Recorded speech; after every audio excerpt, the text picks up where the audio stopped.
नमस्ते। अगर आपके या आपके परिवार में किसी के पास राशन कार्ड है, तो अगले कुछ मिनट आपके लिए बहुत ज्यादा जरूरी होने वाले हैं। चाहे आप स्टूडेंट हो, घर संभालते हो, शहर में रहते हो या गांव में, सरकार का एक नया निर्देश है जो सीधा आप पर असर डालेगा। तो चलिए शुरू करते हैं। लेकिन आज की बात करने से पहले एक बहुत बड़ी गलतफहमी दूर कर लेते हैं। ज्यादातर लोगों को क्या लगता है, यही कि राशन कार्ड सिस्टम किसी मॉडर्न पॉलिटिकल पार्टी की देन है, पर सच्चाई इससे बिल्कुल अलग है। आपको जानकर शायद हैरानी होगी कि भारत में राशन सिस्टम आजादी से भी पहले का है। इसकी शुरुआत हुई थी 1940 के दशक में बंगाल से, जब वहां एक भयानक अकाल पड़ा था। यानी ये किसी आज की सरकार का आइडिया नहीं है, बल्कि एक बहुत पुरानी व्यवस्था है। तो ये तो हुई इतिहास की बात। अब आते हैं आज पर। सरकार ने सभी राशन कार्ड होल्डर्स के लिए एक ऐसी चीज अनिवार्य कर दी है, यानी मैंडेटरी कर दी है, जिसके बारे में जानना बहुत जरूरी है। आप इसका स्केल समझिए। आज भारत में 70 करोड़ से भी ज्यादा लोगों के पास राशन कार्ड है। जी हां, 70 करोड़। और ये नया नियम उन सभी पर लागू होता है। तो सबसे जरूरी बात यह है, हर राशन कार्ड होल्डर को अब अपना ई-केवाईसी अपडेट करवाना ही पड़ेगा। ये कंपलसरी है, कोई ऑप्शन नहीं है। आपका कार्ड चाहे लाल हो, सफेद हो या गुलाबी, कोई भी रंग का हो, ये नियम सबके लिए है। और अगर इसको हल्के में लिया तो अंजाम बिल्कुल साफ और गंभीर है। सीधी सी बात है, अगर आपने ई-केवाईसी नहीं करवाया तो आपका राशन कार्ड बंद कर दिया जाएगा और जो भी लाभ मिल रहा है वो रुक जाएगा। इसमें कोई अगर या मगर नहीं है। तो अब सवाल ये उठता है कि आखिर ये सब अभी क्यों हो रहा है? सरकार को अचानक इसकी जरूरत क्यों पड़ गई? इसके पीछे कुछ ठोस कारण है। देखिए, इसका मेन मकसद है पूरे सिस्टम को साफ सुथरा करना।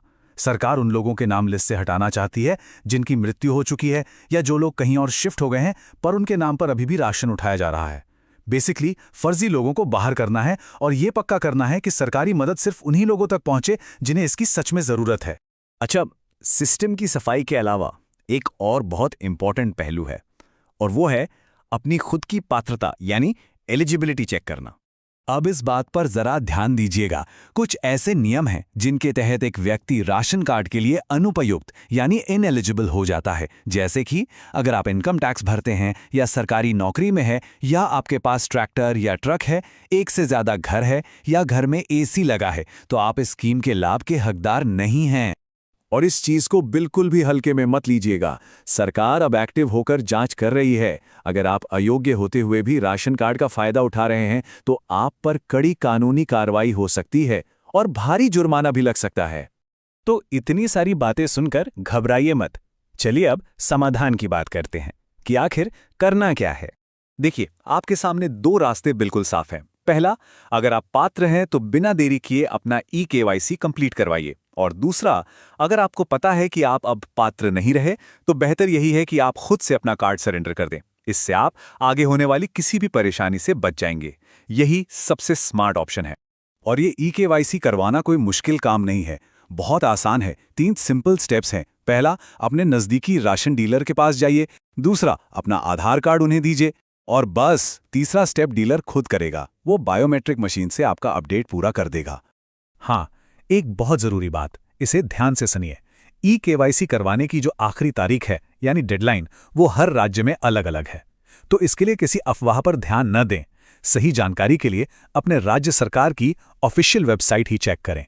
अच्छा, अब थोड़ा आगे की सोचते हैं। ये समझने की कोशिश करते हैं कि आखिर ये ई-केवाईसी अभी इतना जरूरी क्यों हो गया है। इसका एक कनेक्शन 2026 से है।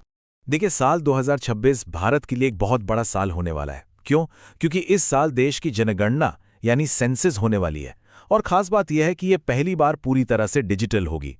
इससे लोगों का एक कॉम्प्रिहेंसिव और मॉडर्न डेटाबेस तैयार होगा।